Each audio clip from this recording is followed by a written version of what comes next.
All right, welcome back to Bald and Board Games. I'm Bald. I'm bored. We're going to teach you how to save the planet. Well, CO2 second chance. Yeah, Simulate saving the planet. Yeah. This is the last of the 8 Lacerda games that we're playing here on our stream out of last month and this month. Mm-hmm. So if you've been hanging out with us, you would have seen 7 other videos at this point, both how-tos as well as playthroughs. This is the only one of the 8 that has a half co-op, half PvP function in it. Yep. The other 7 were Nick versus I. I won some, Nick won some. Mm-hmm. But now we have to work together to help the planet survive and then go kill each other at the end. Yeah, traditionally this doesn't go out great for us. Playing Sea of Legends, we lost twice in a game like this. So you'll figure out how we did. Go watch our playthrough. Yeah. And you shall see. But first, we'll give you some of that flavor text that I love so much to get you in the mood for the game. In the 1970s, the governments of the world faced unprecedented demand for energy. And pollutive power plants, wow, that's weird. And pollutive power plants were built everywhere in order to meet that demand. Year after year, the population they generated increased, and so far, too little was done to reduce it. The pollution, not the population, increased. In 2010, promises were made, summits were held, but not enough was done. And the impact of the rising pollution has become too great. As we watch CO2 in our atmosphere increase from 300 ppm, which stands for parts per million, to 400 ppm, humanity started to realize that we are headed towards cataclysm. Now we have a second chance to save the Earth from pollution, and we are compelled to meet our energy demands through clean energy sources. So companies with knowledge in clean, sustainable energy are invited to propose projects that will provide the required energy without polluting the environment. Regional governments are eager to fund these projects and to invest their implementation. In the game CO2 Second Chance, each player is the CEO of an energy company responding to government requests for new green power plants. The goal is to stop the increase of pollution, not population, while meeting the rising demand for sustainable energy. And of course, to profit by doing so. You will need enough knowledge, money, and resources to build these clean power plants. Energy summits will promote global awareness and allow companies to share a little of their knowledge while learning from others. See if you can meet the UN goals and help save our habitat while achieving your own private agenda. Yeah, I think increased population causes increased pollution. Yeah, to some degree, I'm sure. But if you're wondering what CO2 looks like, here you go. It's very pretty. Yeah, it's cool, very colorful. Map size, medium size compared to a lot of the Lacerda games. Mm-hmm. Weather Machine Invention's way bigger, but obviously this is larger than Bot Factory. But you have your player or your game board, player boards, a bunch of other fun stuff that we'll go over. Yep. And starting off, we actually have the player setup. Yes, we do. So starting with player setup, we'll go over to my board over here. Very simple. You have a very small player board. There is 8 of these, 2 sets of 4 cards. Reference cards. Yep, one will go on the left side, one will go on the right side. They connect directly with the little lines here, which is nice. It just gives you your actions. So you have your main actions on this side, your executive actions on this side, each with an equivalent symbol. There's some more information on the back for like the icons and what some of these things mean. Feel free to look at those if you need to. For player board setup, you're going to take all of the appropriate pieces of your player color. So you'll have a whole slate here of what are called infrastructures. You will have region marker discs as well as region cubes. Those can just stay in this little tray. We just happen to have a nice, cool tray set up. Yep. On the player board itself, you'll have a pentagonal shape here that sits in the bottom left. You'll have 3 action discs that sit here in the bottom right. You will take one of your scientists and place it in the section here with the matching symbol. The other 3 will go on the board. You'll also have 5 other player discs which will go on the board. You'll take 2 CEPs, which are Climate Erosion Protocol. No, I'm just kidding. No. They actually, it tells you right here. Does it say on there? Nope, it just says CEP. It tells you right here. It says in here, carbon emission permits. There we go. You'll take 2 of those, and it shows you a little marker of 2. Would you say climate emissions protocol? I don't know. I just followed the first 3 climate directions protocol. And then you'll take 2 generic white tech cubes and place in the top section here, which also is marked with a 2. That's literally it for player setup. It's that simple. Almost. We have to do our goals and for players first. Yeah. Yes. So that would be the rest of players. Yeah. So player board setup, that's it. Yeah. So for player setup, so first we have this. So these are your milestone trackers. We see them in a lot of games, helps with end-game scoring. There are only 4 in a 2-player game. If you're playing with more than 2 players, there's more in the box. You just shuffle them up, deal 2 to each player. That player will take their 2, look through them, and they will keep one of the 2. The other will get discarded, put back in the box. And this is similar to the cooperative way, just there's a different set of cards for the cooperative ones. Yep. For these cards, these will be utilized throughout the game. So each of these will have a top area, which will be an action that gets taken place on the board, which then you can redeem the proper resources or rewards. And then the bottom right, there's a minor action, which you could utilize a scientist to complete. So for pregame setup, you'll deal 5 to each player. And version 1 is you just take your 5 and you just keep them. The other fun version is drafting, where you go through your 5, you pick 2 of them to keep, which you think will benefit you in the long game. Then you will hand the remaining 3 to the other player. You'll then pick one of those 3 that they handed you, hand the 2 back, we'll go back one more time, and then you get your final card. And now you have a new stack of 5. And again, that can just sit off to the side next to your player board. We'll explain how to use those cards in gameplay, but you just keep them there. Final thing here for player setup is deciding first player. So in this game, whoever is first player will get $3. The opposing player in a 2-player co-op / PvP game will get $4. So we roll dice. Usually I end up winning, but today Nick won in our playthrough, but we'll try again.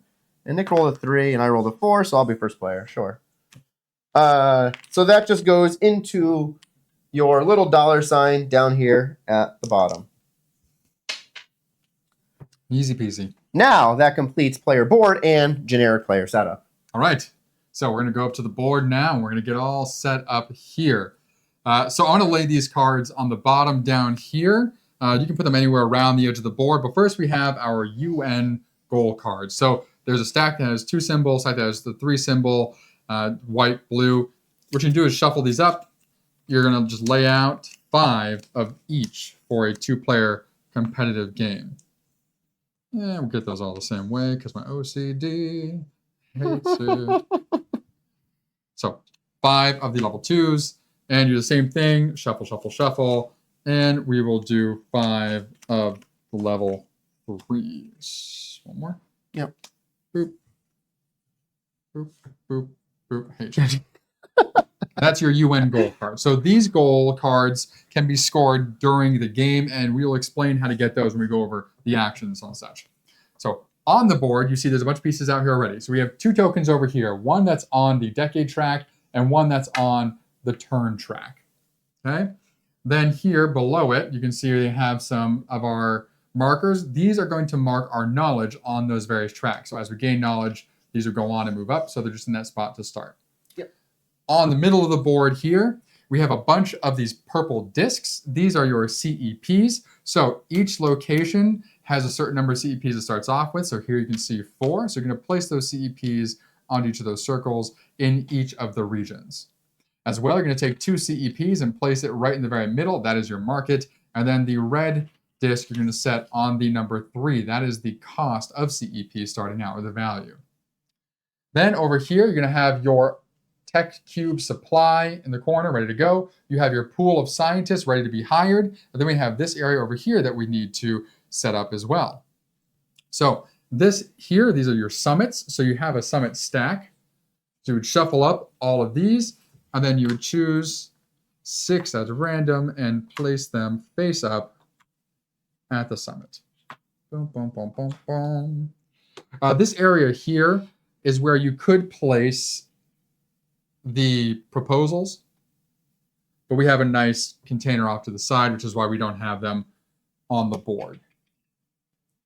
Down here, because we are playing the competitive version, we have an events phase. So the events phase are these global discs here. So you'll shuffle these up, and this just states during the game when an event, or when the events happen, this states where it happens. So you can take those, shuffled up, face down stack in the orange circle, flip over the top one to the white circle, and then flip over the very top on the orange circle as well.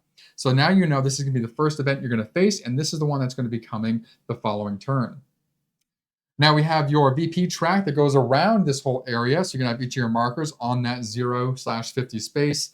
And we have our CO2 marker here starting on 50. We do not want it to get all the way to the end if we can help it.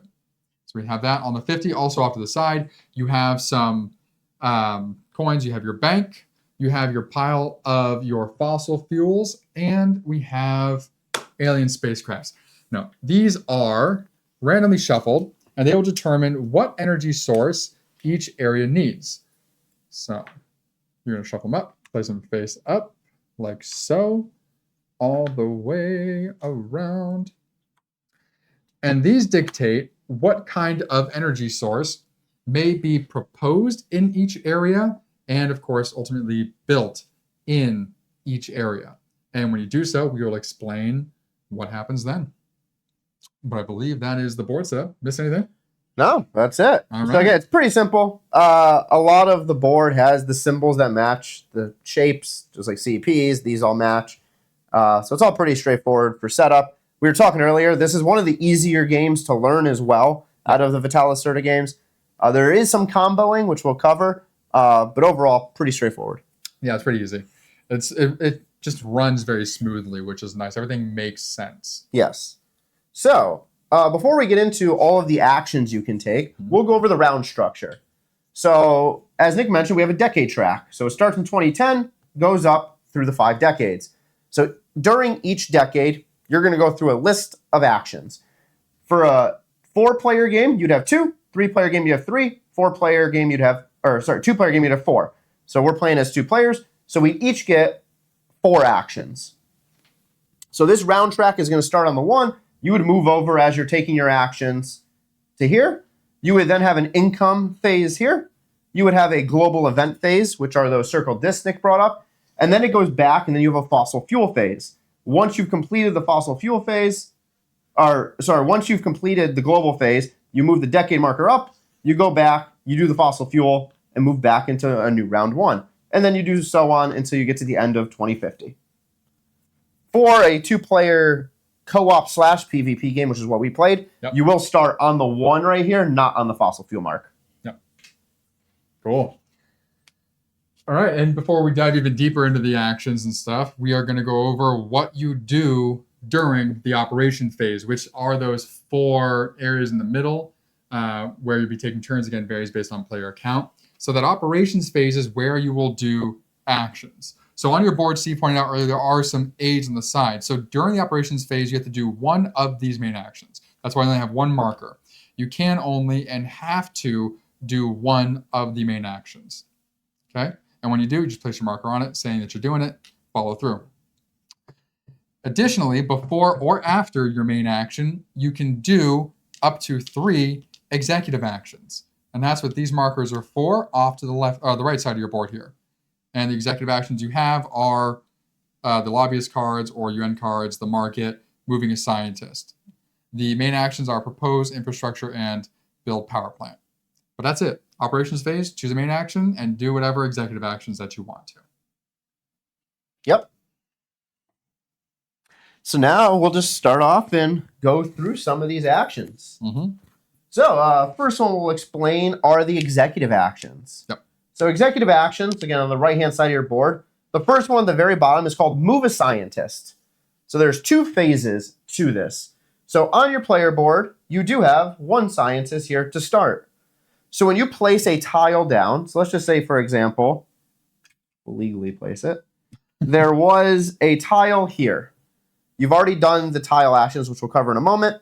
You can then place your scientist from the board onto that location. When that happens, the scientist just sits there for now. Nothing else will happen. Future steps, things will happen, but it sits there for right now. The other thing you can do initially is if you have one of these cards in play down next to your player board, you can then, it has to be face up in play, you can place your scientist in the bottom right where the little scientist symbol is and claim whatever reward is there. So it could be cash, it could be CEPs, it could be tech tiles there, tech tokens. That is from your board. So that's the first phase. You can also, just really quick interject, you can play your scientist on somebody else's card as well. Correct. As long as it's face up. Yeah. Yeah, I'm going to play this down preemptively when you flip it over. Second phase is if the scientist is on the board already. Mm-hmm. So if the scientist is sitting here on the board and you on your turn decide, hey, I want to move them. You move them off of the space. You then gain 1 movement on the knowledge track matching that symbol. So I would move up 1 on the orange. This can now either come back to your board for future use, can go to a card next to your player board as I just discussed. It can go to a summit, which is all of these over here, but it has to go to a symbol matching this symbol. Or if there was another one of these down somewhere else, you can move it to another project. You will notice on the back side of this, there is a little thing here. This will be covered. You cannot put your scientist on the back once it's been constructed, only when it's proposed. So I will take my scientist and place him over here. Cool. Great. Do we have a separate section where we explain the summits? Yes, we did. Down the bottom. Okay. Yep. Down? Yes, you have it down at the bottom. I just want to make sure before I move on. Yeah, I do. Yep. Okay. All right. So then moving on. So we'll get to completing a summit later on for you. So the market phase is the next executive action. So that's this section here in the middle. So the first thing you can do in this market phase is you can buy CEP. You can only buy 1 at a time. You cannot buy both. The cost of which will be whatever number this red token is on. So right now it costs 3. So I have 4 money, which these are supposed to be billions. So I have 4, which means I'll take 1 back because it costs 3. So I'll take 1 of these. You can have any number of CEP on your board, but you can only ever buy 1 at a time. The other thing that you can do is you can sell CEP. Very similar to buying. So based on whatever number is here that's valued at 3, if you sell a CEP, you get 3. Sorry, did that wrong? What Steve just corrected is when you sell CEP, it does not go back to the market, it goes to the bank. There's a reason for that. Because when somebody else buys this CEP, and word of note, you can only buy 1 or sell 1 on your turn. You cannot do both actions. So you can't buy it then sell it. Wouldn't make sense anyway.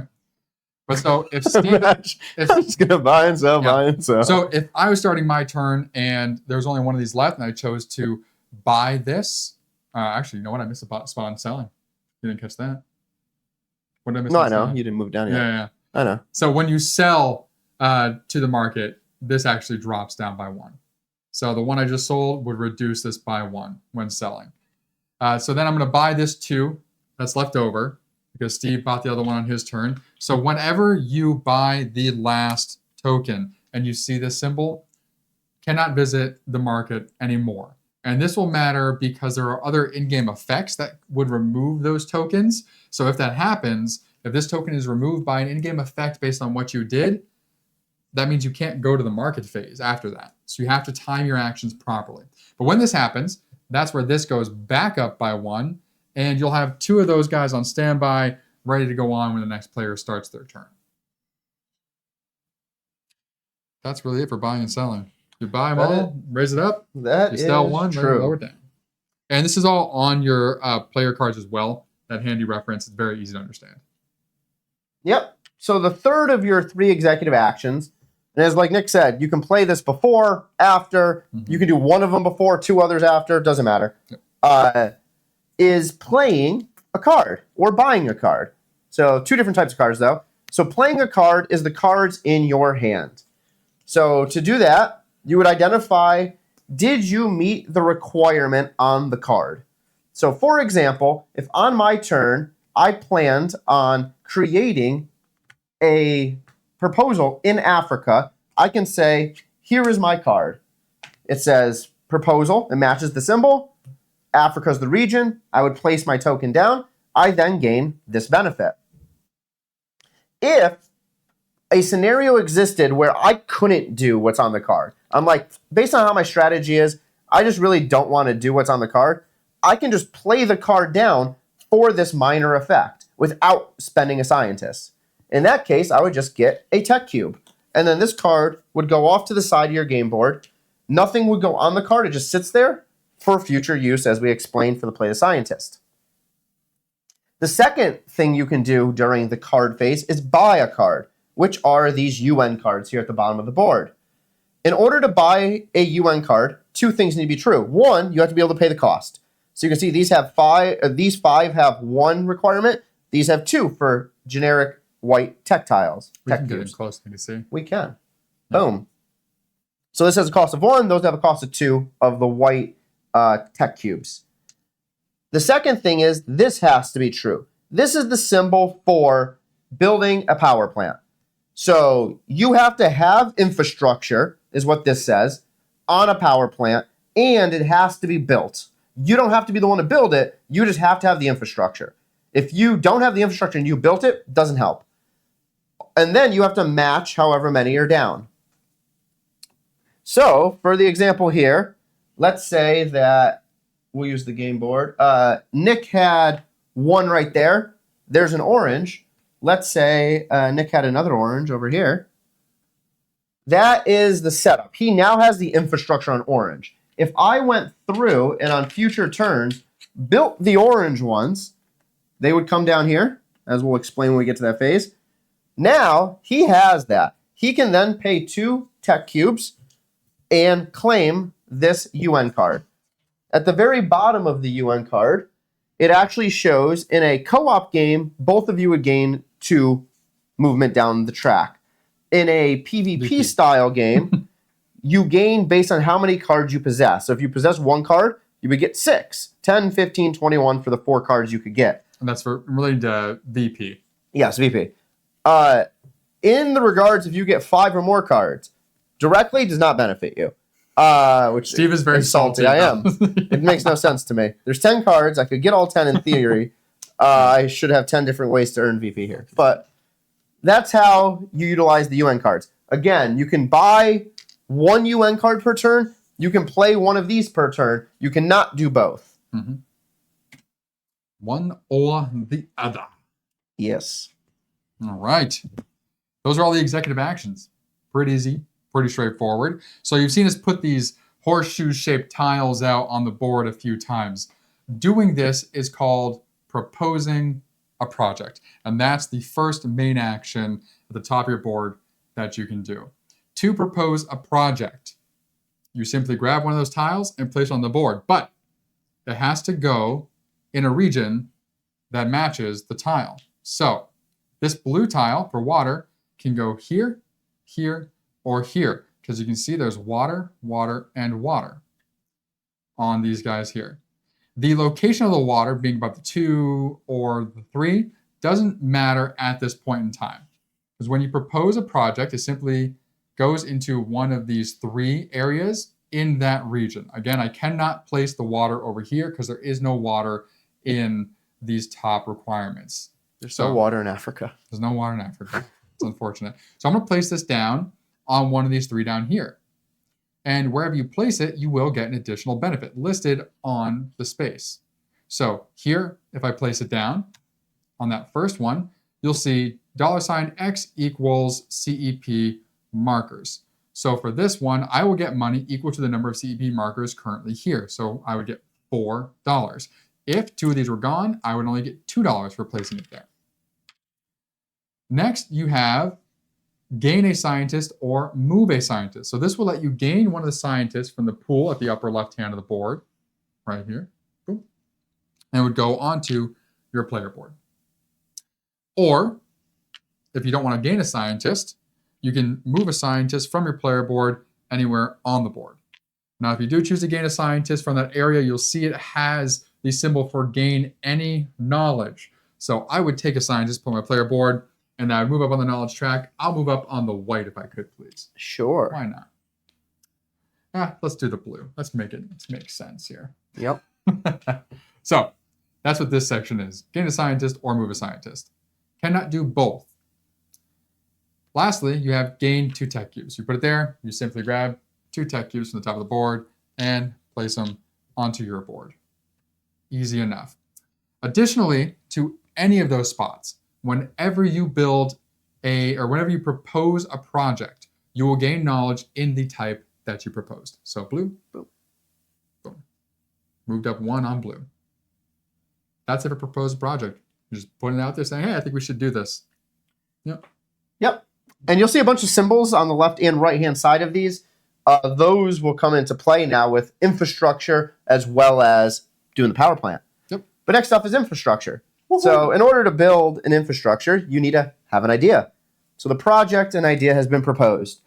So in order to handle the infrastructure, one of these has to exist out in any of the regions.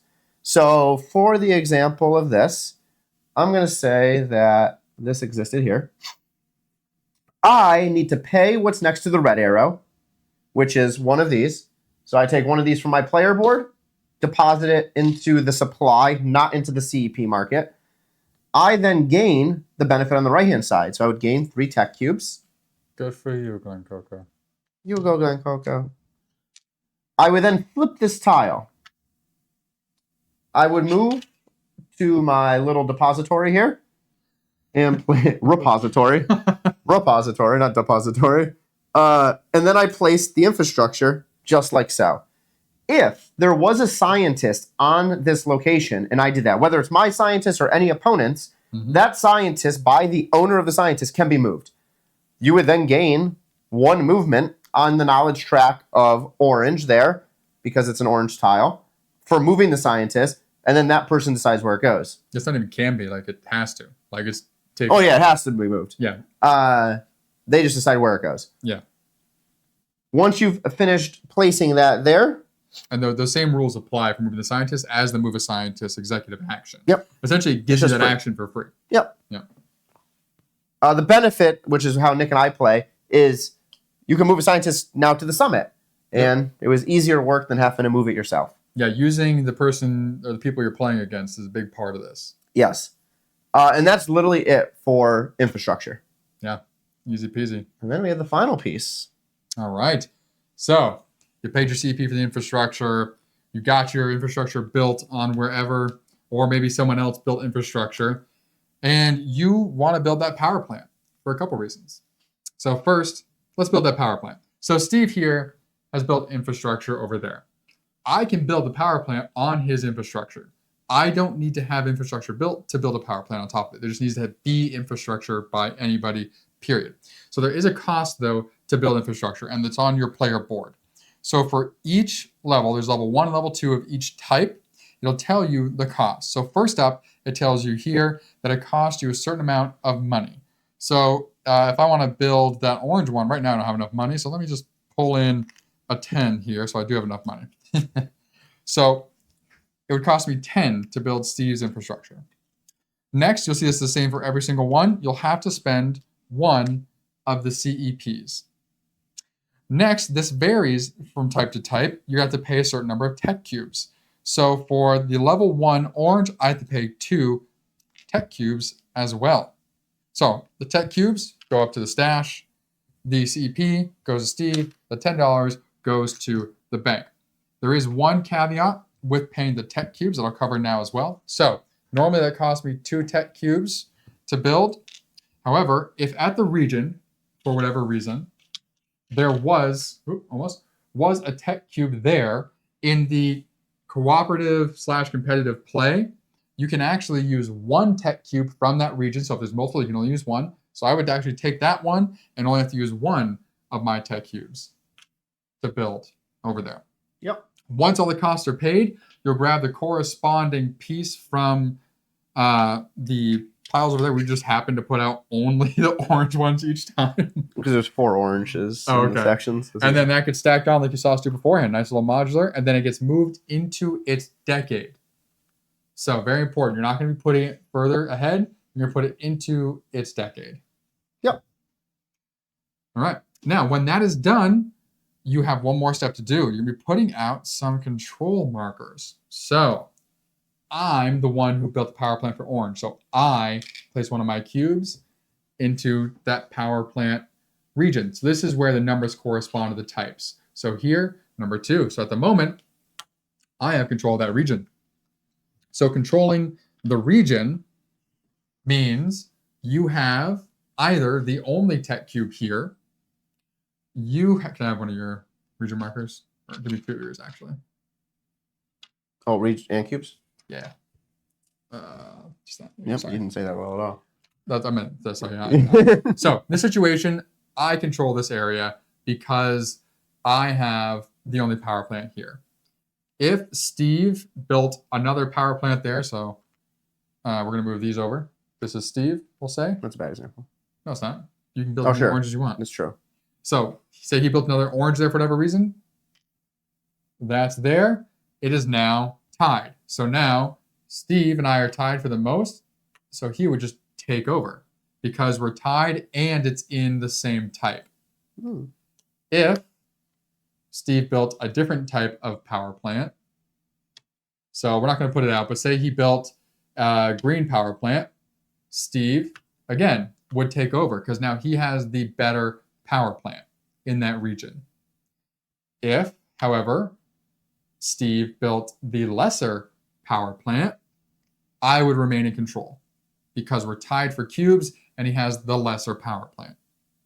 If at any point in time, Steve builds another power plant, even if the lesser one, Steve would take over because now he's providing more better power to that area because he has 2 cubes to my 1. And when it's in this situation where it's 2 over 1, it doesn't matter where that cube is, purely having 2 beats my 1.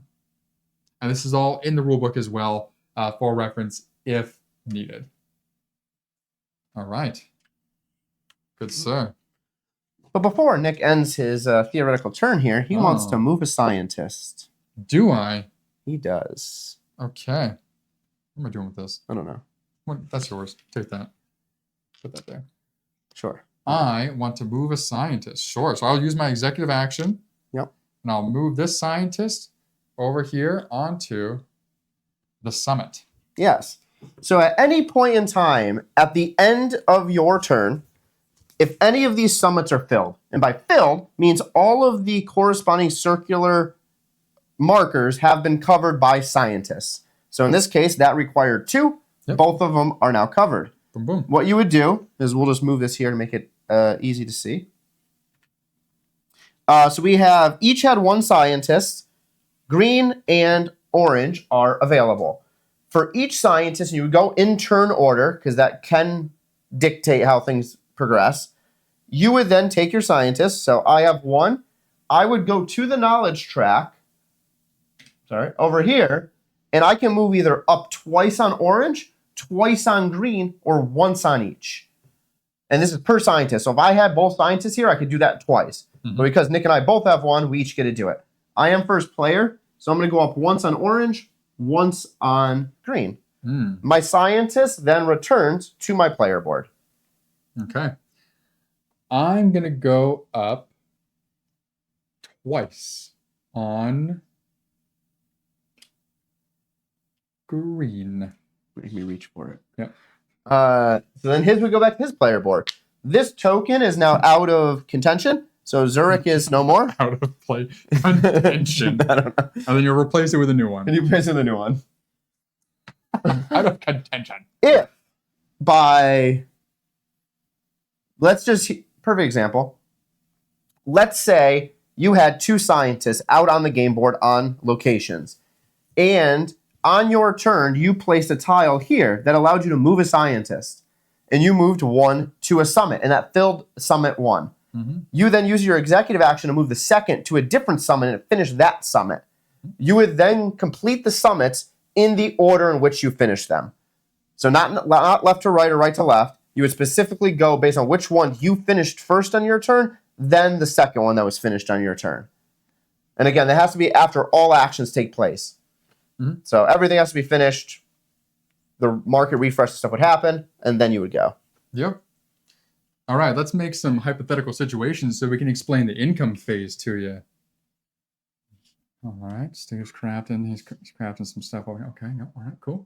Okay, that almost worked. No, I guess it covers everything, doesn't it? Yeah, it covers literally I covered everything. Okay, just make sure. All right. So for the income phase here, in the cooperative style of the game, you can do the same thing you do in the competitive style of the game. You can choose to take money or victory points. The difference in the competitive one is obviously your victory points are your victory points, and your money is your money. You're not splitting it. So here, you have to determine who is actually making money or victory points. So first, you're going to tally up a total based on your knowledge tracks. So it's going to be based on where your token is. Ooh, excuse me, my goodness. And based on where your token is on the knowledge track. And in a 2-player game, whoever is behind isn't going to score any points for that track. In a 3 or 4-player game, it's going to be whoever's in last place. It's always whoever's in last place. If you're tied on a spot like this, you both count as first place. So here, I'm going to score for the white track. Steve would score for the orange track. We both would score for blue. I would score green, and I would score brown. So what's my total here? So the numbers at the top here, so 3 plus 1 is 4, plus all the other numbers is 12. So with that, I can choose to take it all in cash. So I can take my 12 in cash here, or I can choose to take part of it in cash and part of it in victory points. So I think I'm going to do 2 victory points, and I'll do 10 for money. And the reason why you may want to do the victory points now is the conversion is better. You'll find out when we go over all of the endgame scoring, but just so you know now, for endgame scoring, each $2 equals 1 victory point. Where right now, in this phase of income, each dollar equals 1 victory point if you choose to use it as such. Yep. So choose wisely. And then for mine, I have 7. So I had the 3 here, the 4 for the tie. I'm broke, so I'm going to take all 7. And again, you would do this in turn order because you have a chance at victory points. Whoever's in first whoever's first player would get to dictate what they're doing first. So that way other players can see and make judgment calls based on that. Yeah, absolutely. All right. All right. So next up is the events phase. So as you're going through, again, let's just say we did 4 turns. We did all the stuff that we just explained. We just did that monetization income phase. Man, you're just like, the regular that word. That wasn't a bad word. It was an accurate No, word. the regular words aren't there, so his mind is searching for a synonym so quick. It's a Thoris right here. The Thorin? The Thorin. So now we're going to do the event phase. That is the final piece of this decade. Again, the fossil fuel technically is the start of a new decade. So this ends this decade. And that's specific for competitive. In cooperative, it is at the end of the regular. Yes, so, but that's the other side of the board. Exactly, which we're not going to teach you about. So we're not playing that word. Yeah, we never will. For the events phase, you go down to the left-hand side here. There are 4 scenarios that can happen. So scenario 1, which we set up for you here, it states that you have Europe. You'll take whatever's in this white circle here. You look at the board. Europe is right here. If at any point throughout the game, one player, let's say in the 2-player game, both players were involved in the creation of infrastructure. So in this case, I have let's just say this didn't happen. I have an infrastructure. I had the infrastructure. Nick had built the power plant. Therefore, his cube was here. That counts as both of us being involved in that power plant. If this scenario happens where I was not here and Nick was the only one who did it, he is the only one involved. I would not be involved in Europe at all. So in this scenario, we're both involved. There is no negative consequence. So we just move on. And then this would get discarded. The top one would come into play. Scenario 2 is if either one of us was not involved. The player who is involved is safe. The player who is not involved has to pay 1 CEP and 1 tech cube. If you are unable to do so, you go in this order. So CEP is first. If you do not have a CEP, you have to buy one from the market. If you do not have enough money to buy one from the market, you take it from victory points. So you would go down in victory points. If you're able to pay the CEP, but you had no tech cubes, you would lose 2 victory points for the tech cube requirement. There's no buying a tech cube. You just lose 2 victory points. Scenario 3 is, let's say we had South America here as our tile. Neither Nick nor I were engaged in infrastructure and a power plant in South America. We would both are required to pay that cost. So same thing. We each try to pay 1 CEP, 1 tech cube. If one player can do it, the other player can't, they suffer the cost. The fourth and final scenario is if this marker here is at or above 400. A little black mark there. Yes. If that is the case, not only do you have to resolve the location here in the right white circle, you also have to resolve the top one in the left side. So in this case, it'd be South America and Africa, neither of which, in this example, we have. Oof, we didn't plan very well. Which means not only do we have to pay a CEP and tech cube each in South America, we also have to do it in Africa. Yep. Which would cost us a lot of victory points in this example. Well, not Nick. He has enough, but it would cost me some victory points. And those, so just a word to note, for the victory points, you can never go negative on a victory point track. So if you're at 0, you're at 0. Yeah. Yep. The one other fun thing about one of the expansions that we have added in is there's a marker in there called global. That global marker, there we go. That marker just says the word global on it. The rest just say a continent name. We'll say it's there. Regards all 6 of these. So if I was over here with my cube marker and Nick was over there, he would be safe in this region. I would be safe in this region. The rest we both have to pay for. If, as the game progresses, you are involved in all 6 of the regions, that is the only way you are safe from global.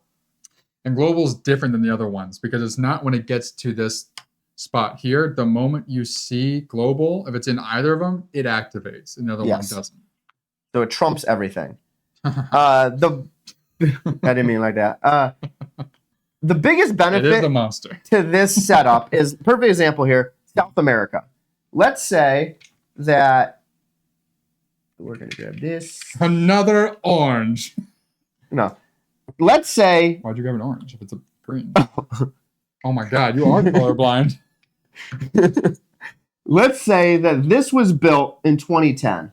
If we're in 2020 and South America now comes out, that is already safe. It was built in the region. It doesn't have to be built in the region in that decade. It just has to be in the region. Yeah. So you would go through, you would handle every one of the scenarios I just explained. You would then discard the 1 tile or 2 tiles potentially that you've handled. You would move your marker back to the fossil fuels and now start a new decade. And there is one thing, sorry, that we missed as well, specific to a competitive game, is when you pay the tech cubes, they go into the region. And that is how tech cubes get there that I covered earlier that you could use to help you build your power plants. Yes. It comes from people messing up and having to pay for them. Yep. Yeah. All right. So power plants are out. You're doing the best you can. Unfortunately, you can't help everyone all the time. And that is where this energy supply phase comes in, where you're going to have to put down some fossil fuel power plants in areas that don't have green power plants. And this is specific to each decade. So we are just moving out of 2010 to 2020. So we'll put this in the middle here, just as kind of an in-between phase, even though it's technically the start of 2020. So when we start here, every 2010 space, because that was the era we were just in, everyone that does not have a green power plant, there we go, is going to get one of these. There's only 2, I guess. Sure. That works. Impossible to happen, but I know. we made it happen. Let's get this guy out. Yeah. Let's do 3. All right. So in these 3 regions, we managed to build green power plants during decade 2010. So when we get to the start of 2020, every area that does not have a green power plant in the 2010 decade gets one of these fossil fuel emission tiles. So you'll lay them out. They should be pre-shuffled and randomized, so it doesn't really matter what order you lay them out in, despite what Steve says, because the rulebook says do it in clockwise order. Doesn't matter. Steve's following the rules for the T. I usually do too, but first I don't care. I think I usually don't. I just make up rules. So you should flip them over. All right. And for each one that you flip over, you'll have to pay a CEP from that region to the bank. Yep. So we'll move those. Yep. If for some reason there is no CEP in an area where one of these comes out on, the owner of that area, so if it was me, has to instead pay a CEP from their own supply to the bank. And again, if they cannot, you go through the same rules of paying the fine. You have to pay the market to buy a CEP to be able to pay it. Yep. Or you pay victory points to do so. But you pay your CEP for each area that got one of these fossil fuel power plants. Then look at these numbers here. So 30, 60, 80.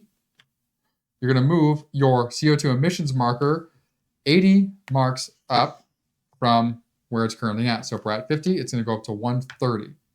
Boom. And this is how this is going to increase over time, because the more fossil fuel power plants you have in the world, the worse the CO2 pollution is. Yeah. And then once that's done, boop. You start over at the operations phase once again. So now we get to endgame scoring. So there's two ways to trigger endgame. There's the good way, and then there's the Steve and Nick way. No, I'm just kidding. We didn't do it. Surprisingly. No, I don't think you get endgame scoring if you lose the game. You zero.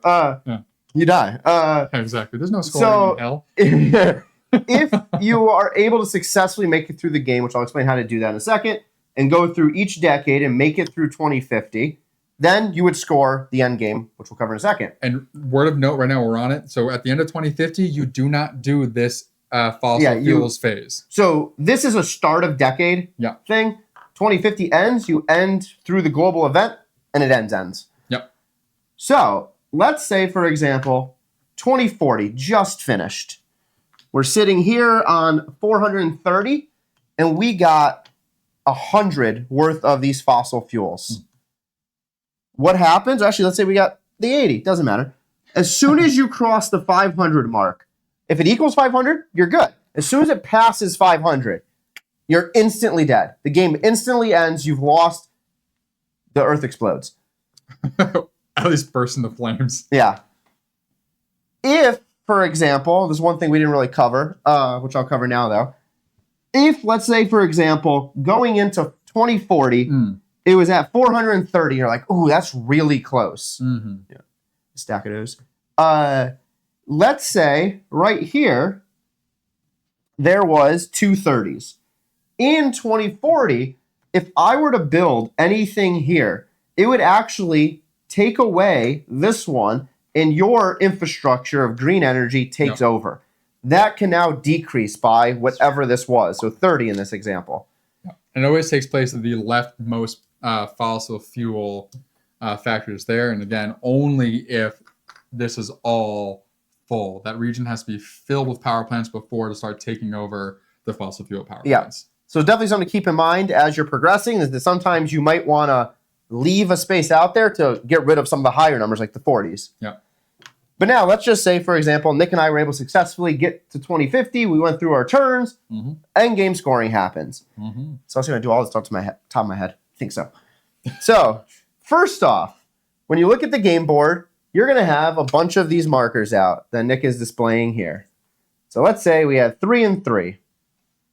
What you're going to do is if you control it, it doesn't matter if you have where the cubes are here. If you have this control marker, you're going to go through and you're going to pick up any CEP that is in that area. It is going to come to your player board.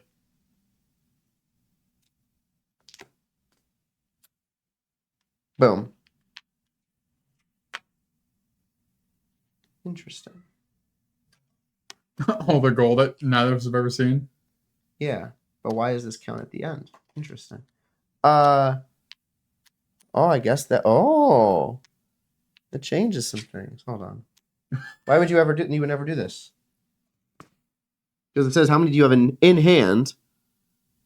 But I would already be selling these before, and these are worth 4. That's only worth 2. I mean, it's probably how many you have in hand at the end of the game. I don't know. Because order of that is you don't score these first, right? Now I'm gonna have to. Yeah. No. I know what this says. This is number 1. You get 2 points for each CEP in hand and in regions you control. Yeah, so that must get scored first before you Sell them. sell them. Yeah. Sorry, we're looking at one of the expansion cards, or one of the not expansion, one of the competitive Milestone. card goals, Yeah. milestones, and So- it talks about using the CEPs. Yeah. So what we're gonna do, we'll just do this first then, because it's one of them. I guess in the order, this makes more sense. You're gonna play your milestone card. You have two options.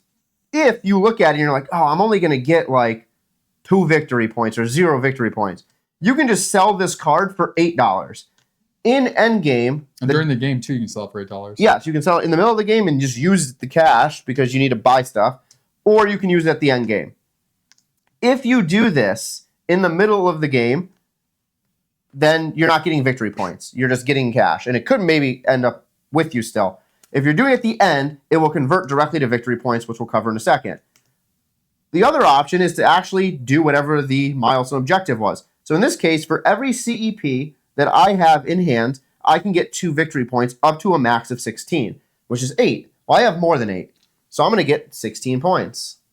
Nick is based on how many UN cards he has completed and redeemed. Not just completed. So if you complete it, it's still out here on the UN line, doesn't count. You actually had to have completed and redeemed and bought it. Yeah. So I have 1. So I took 3 points. Yep.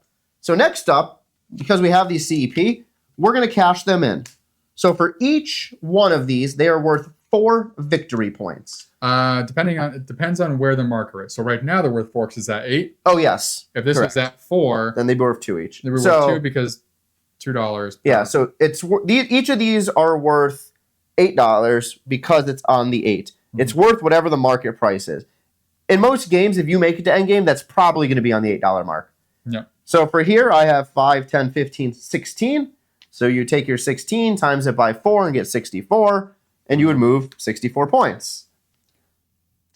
You then can just deposit these into the supply. You no longer need them. Boom. So you've now completed your card here. Mm-hmm. You've completed your CEPs. You then will go through and look at any cash that you have remaining on your game board. So for each of us, we just happen to have some cash sitting over here. So he has money there, I have money here. Again, you're going to divide by 2. So 6, 7, 8, 9, 10. 10 divided by 2, 5 victory points. And I have 15, so that one's not going to do me anything. So 14, so 7 for me. So boom, and you had what, 5? Yep. Okay. And this is why your CEP converts to victory points as well. So the CEP being worth whatever the market value is essentially equates to cash, and every 2 cash equals 1 victory point, which is why it's on the 8. Each of our CEPs equaled 4. And then the very final piece is, or 2 pieces left. One is your actual UN card. So Nick scored his UN card through the milestone. He did not actually score the points of the card, just how many he possessed. So he's going to go and be like, he gets 6. 13. For me, I also have 1 complete. So I'm going to get 6. 2, 3, 4, 5, 6. There we go. Now we have one little factor left. Mm. And that factor is the player with the most tech cubes on their game board gets 3 victory points. So I have 6 cubes on my board. I have 2. And then that ends endgame scoring. If you're tied, Miraculously, Steve won by 1 point in this example. if you're tied, you would then just go to the book and it'll give you some tiebreakers. Yep. Usually says after 3 tiebreakers, if you're still tied, you just share it. In our case, We like to have a fist fight. No, you just play a whole nother round and kill the earth. Yep. But very easy game to jump into and to learn. Again, don't let the parts overwhelm you. Definitely read the rule book still as well. This is meant to be supplemental to help you with the rule book to go over some things that maybe sound confusing. It always helps to listen to and watch it explained. And again, if you want to play the co-op side, use the other side of this board. Yep. Follow just the instructions for co-op, which is the main book. The co-op/PvP is in the back of the book for the changes. There's only a few differences to co-op. One, there's some other tiles that go on the board that are goals that you and the group are trying to accomplish. And I think not doing some of those will advance the marker on the pollution a little bit more, and then you can share victory points, or you share victory points, period, that you're going around the track. And so there's a lot of other things that are like that, but the main part of the game plays the same when it comes to proposing, to building infrastructure, to building the power plant, and to using your executive actions. All of that is the same, as well as the summits and the other knowledge tracks. But we're not going to go over that, so you should read how to do that, because we are terrible at cooperative games, and we like to beat each other at games. That's true. The main thing. That is what Bald and Board is all about. Exactly. Bickering and screaming. But yeah, I like CO2. Do you like CO2? Yeah, this was fun. I enjoyed it. Again, I liked... The modular thing is always a lot of fun. Yeah, and I always, again, and we've talked about this for other Lacerda games, I love the comboing. So looking on how... perfect example, we have 4 turns in our round. Looking at how do I use all 4 turns perfectly, where I can combo things and get free actions or free movement and knowledge tracks, all of that. Yeah. Which 100% came into play in this game here today. Oh, yeah, for sure. The knowledge tracks definitely help push that up. It's always a fun thing to push and pull that. This is definitely the knowledge track is a lighter version of Weather Machine. Yeah, so if you're less actions, if you're for planning sure. on playing Weather Machine, ironically enough, this is probably a good one to start with to learn some of the basics. So learn how to save the planet before you go mess with the weather. Yes. So for future reference, for anyone watching this on YouTube, first off, we'll have our playthrough posted shortly after this is live, within a few hours. Yep. So feel free to watch the playthrough of CO2. If you are interested in all 8 Lacerda games we've played, the gameplays and how-tos are up now. Mm-hmm. We will also, in a week or 2 from this video going live, be posting a ratings video. Yep. So we'll go through all 8 games. We have a rating structure. A few games already on our YouTube have that. And we'll go through every game, rate each game independently, as well as rate it against the 8 Lacerda games we've played, and just give you our opinions of the list individually, as well as Bald and Board together. And it'll give you a sense on how easy it is to play, how complex it is, how artful it is, if it's something we'd want to bring back to the table or not, and a bunch of other stuff. Yeah, so stay tuned for all that and go check out what we've already done. Cool. Well, thank you for joining us here at Bald and Board Games, where we showed you how to play CO2 Second Chance, designed by Lacerda and published by Stronghold Games. I'm Bald. I'm Bored. Go do some recycling. Hey.